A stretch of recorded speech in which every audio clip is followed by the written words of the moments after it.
So, today we're going to be teaching you about the internet, coding, and we're going to be going through this program called Tinker. But first, let me introduce myself. I'm Jasper. Hey, I'm Xavier. All right, now that we've been introduced, here's what we need to get started. You're going to need a device to access the website we're going to be using, as well as a quiet place where you can go to listen, or you can use headphones. You're going to go onto our website and download and print out the worksheets if you don't have access to them. Or otherwise, you can just use a blank sheet of paper. And you're also going to need a writing utensil like a pencil or a pen. Here's what you'll walk away with. You'll have a new skill, which is the basic concept of coding. You're going to learn some critical thinking, and you're going to have more confidence in working with web technologies. So let's get right into this here. So, what is the Internet? The Internet, otherwise known as the World Wide Web, is a global communication network between connected computers. Through the Internet, computers can share and receive information from one another. This is often done through websites using web addresses that have been set up by someone for some purpose. These websites normally have content such as videos, games, pictures, images, and things like that. In recent times, you may have had to use the internet to access your school. Your parents have had to use it to access their banking, and you've most likely used it to play games during or after school.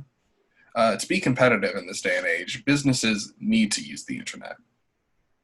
What are some ways that you can think of that you use the internet?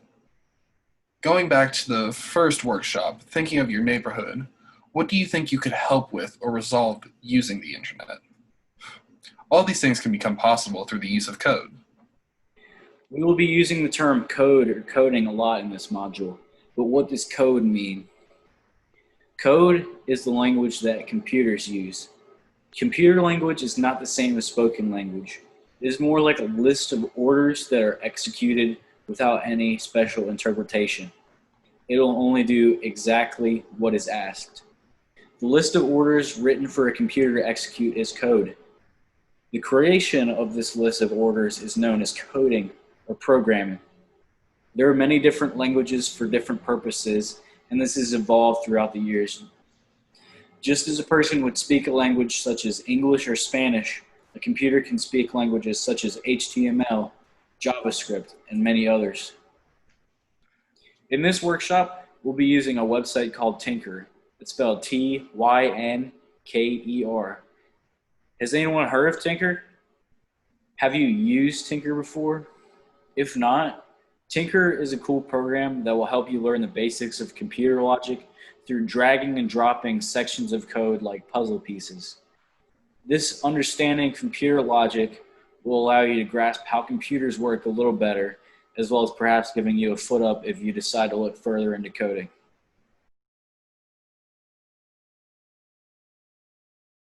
So, in the packet we have given you, we want you to pull out the instructions for logging on to Tinker.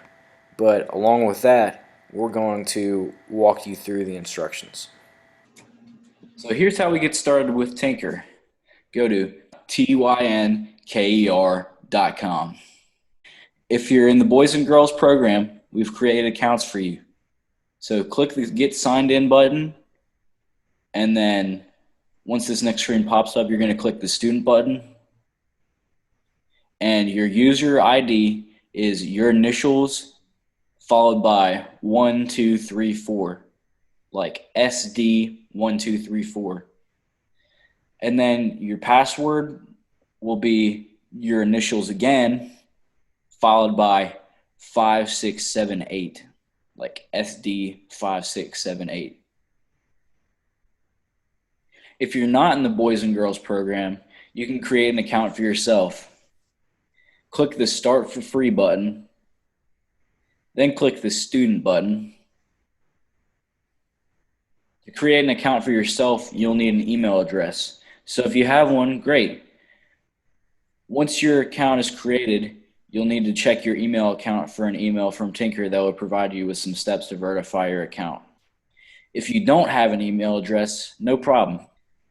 Ask an adult in your life to help you sign up for an email account. or ask if they're willing to let you use their account to help you with verifying your Tinker account. So our next step is we're about to go through the process of joining our class. So you're going to want to click your avatar in the top left corner of your dashboard. So you're going to want to click the join a class link, and you're going to enter the ID 3065569. So once you've joined our class in Tinker, you're going to find the classes we're going through in this workshop by clicking My Classes. And on this screen, you're going to see Programming 100, and then you're going to see Programming 300. You're going to see Hour of Code. So to start off here, we're going to have you go into Programming 100.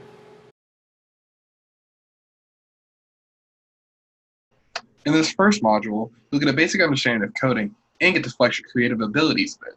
You'll be able to move your character around, make a comic, make an animation, and make some art. All right, so once you go into Programming 100, you'll see 6 different modules. So you're going to start with the first one they have listed, which is Welcome to Tinker. This is a very basic introduction, and it should teach you some of the things you will need for the later programs. Once you finish this one, it should automatically put you into the next one. Once you make it all the way to the 6th one and finish it, then we're going to go back to My Classes, and we're going to start on Programming 300. At this point, we're going to have you pause and work through this section. When you're done, unpause the video and keep going.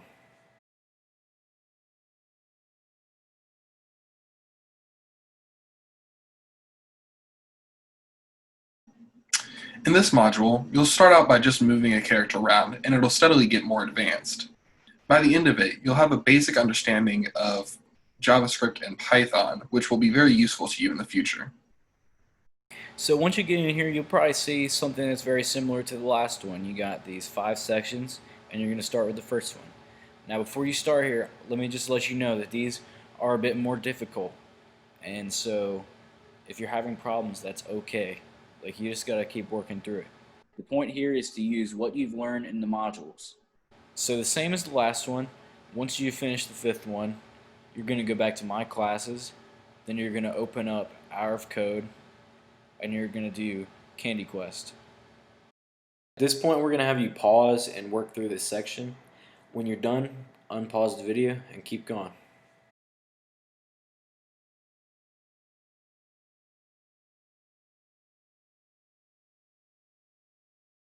You're now going to do your first hour of code. The first one is called Candy Quest, and you move a little monster around to get to the candy. At this point, we're going to have you pause and work through this section. When you're done, unpause the video and keep going.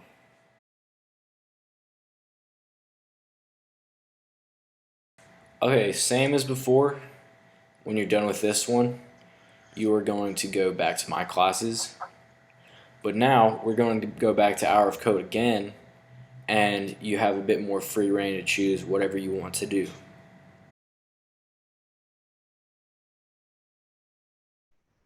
Now, you have the option to choose between many of the different hours of codes that Tinker provides. Try using what you learned in the other modules to help you in this one. If you get stuck or finish quickly, you can always switch to a different module, but try to at least spend 45 minutes to an hour doing them. And most of all, have fun. If you get bored with the Hour of Code program you've chosen, or you finish quickly, just try to find another one. There's a couple to choose from. Try to work with your chosen Hour of Code program for 45 minutes to an hour. At this point, we're going to have you pause and work through this section. When you're done, unpause the video and keep going.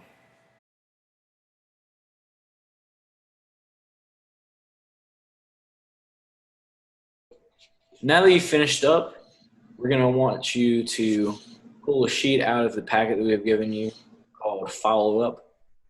And so we'd like to ask a couple questions to try to figure some stuff out. So, what did you find easy?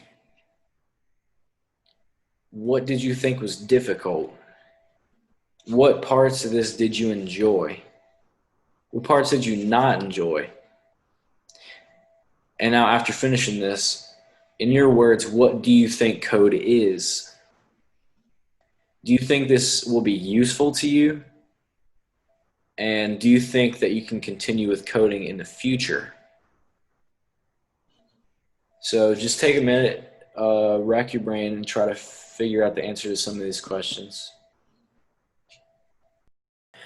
All right, y'all. I think that's about it. I hope you've had a good time, and I'll catch you next time.